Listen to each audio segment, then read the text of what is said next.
Hello, everyone. At Back to School Night, I mentioned I was going to do my State of the School address this year in video form, so here it is. Welcome back, everyone, from your summers. I personally have always loved the school calendar, not just because we, as an admin, get a nice break too, but because there's this great feeling of a reset as we start the new school year. That feeling that we all, students and faculty and admin alike, can start a clean slate. When I gave the beginning of the year speech last week to the students at town hall meeting, much of which I'm going to be sharing with you today, I used that metaphor of a clean slate. And I actually had to explain to them what that meant, since most of them don't even understand what a chalkboard is. I know that what we do and what we have done in the past matters. I also know that each day in each new school year, we get to start anew and try again to be our best selves every day that we're alive. For the students, especially a new school year with their fresh cuts and their new backpacks, is a true opportunity for having a fresh start. Of course, we as adults know that old habits will still arise, that the challenges they had before will not just magically disappear. And if they repeat some of their mistakes from the past, that's okay too, for then we know where the real work is. This summer, I got to spend time with my parents in Wisconsin. They're in their mid-80s, and our time together now is centered much more on aging than it ever has been before. In addition to just the normal signs of aging, my father has had some fairly severe memory loss. While he remembers that I am one of his children, he doesn't really remember which. And that was hard. Sitting with him over lunch, I get to tell him who I am, where I'm living now, what job I'm doing. And he says, "Middle school boys? Ugh, I don't wish that on anybody. The only good thing about children is that they grow up to be people." Funny, coming from a guy who has had 9 children. 10 minutes after he tells me his joke, he forgets our conversation, and I get to tell him all over again who I am, and he gets to tell me all over again his joke and his punchline, with the true innocence that it's the very first time he's telling me the joke. And I laugh like it's the very first time he said it. I've been thinking a lot lately about what matters, in part because of my father. And I think if memory might go, if someday I might not remember my own children, or this school, or simply some of the deeds I've done, then why does what I do matter?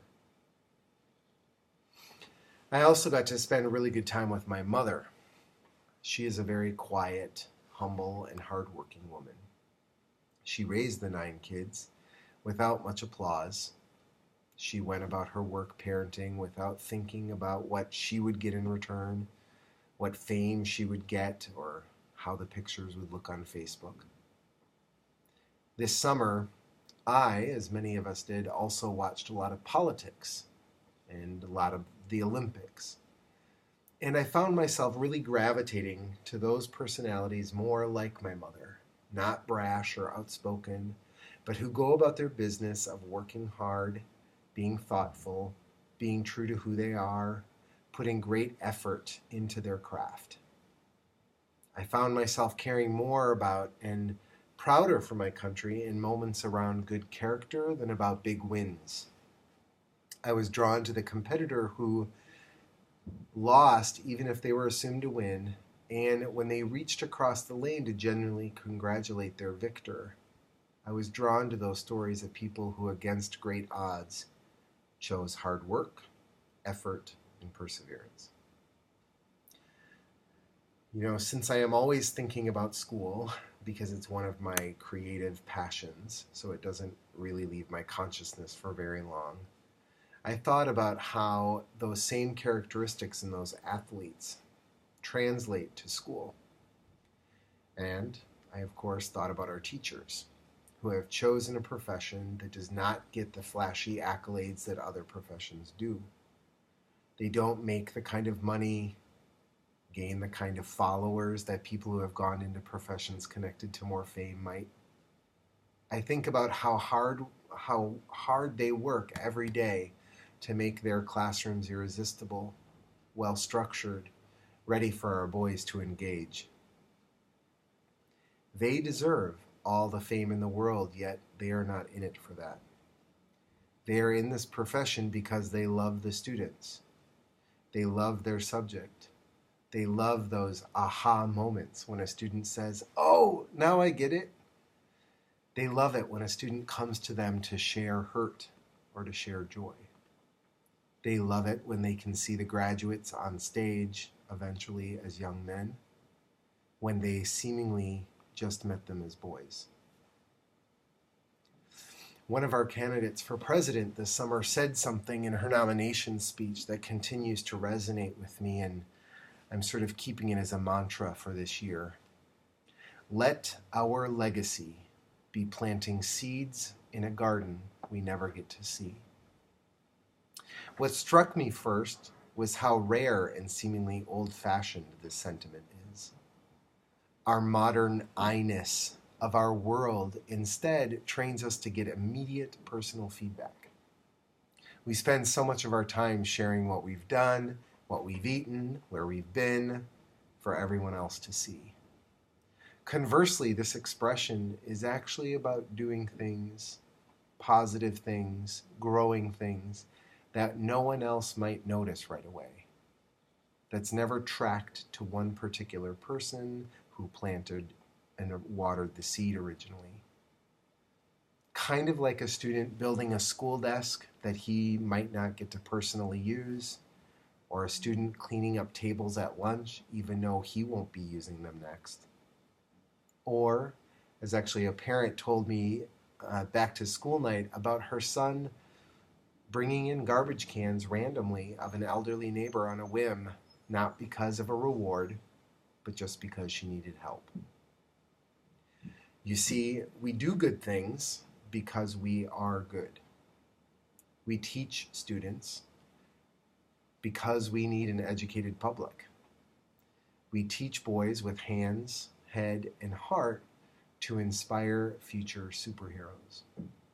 We plant seeds to have things grow. The Buddhist Thich Nhat Hanh says that when we build canals, and I know some of you have heard me say this many times, that when we build canals that go west, our water shall flow west. I think of my father and the canals that he has built, the seeds he has sown. And some were good, and some were not so good. Some inspired me, and some were really hard. And he, while he doesn't remember them now, at least not that I can tell, they are within his children. These seeds are within the students he taught, and they're even in the students that I teach now. These same seeds, these canals, they're in my marriage. They're in my home. Even though the first image we often have of middle school boys is that they're apathetic, that they're too cool for school, that they're problems instead of solutions, we really have to open our heart to assume the best in them. We have to build that canal. In fact, as the school year started, I wondered, what mischief will these students get into this year? And how can we better prepare for that? And, while it's always important to create structures and to create boundaries, to prepare for the worst, it is equally important to also assume best intentions. Just in the very first few days of school, I have seen so many students planting a garden they will never get to see. I saw students building and working on things without a teacher around to manage or to praise them. I saw students simply holding doors open for someone else, not for the thanks, but because it's kind of what we do here. I saw students going to a teacher and saying, "I'm done with my job. Is there something else for me to do?" I saw older students going to the advisories of sixth grade and asking that advisor if they could help the sixth graders with their work. While yes, it is about creating culture and about being vigilant in all the details, starting a school year is also simply about clean slates and about opening our hearts to what our young men can be. I hope that our small school here in Berkeley continues to focus on a great learning atmosphere and focuses on a school culture cornered not in fame and fortune, but in digging canals and directions that show middle school boys can be thoughtful and can be kind. I hope that we all help to plant gardens in which they become great fathers, inventors, musicians, makers, thoughtful community members, loving husbands, legacy makers. I am so lucky to be here in service of you and your sons, in service of these fine young men, in service of these amazing women and men who choose teaching as a career and who have chosen to work at EBSB. I am lucky, truly lucky, to be learning and teaching with you all. Here's to a great year at EBSB.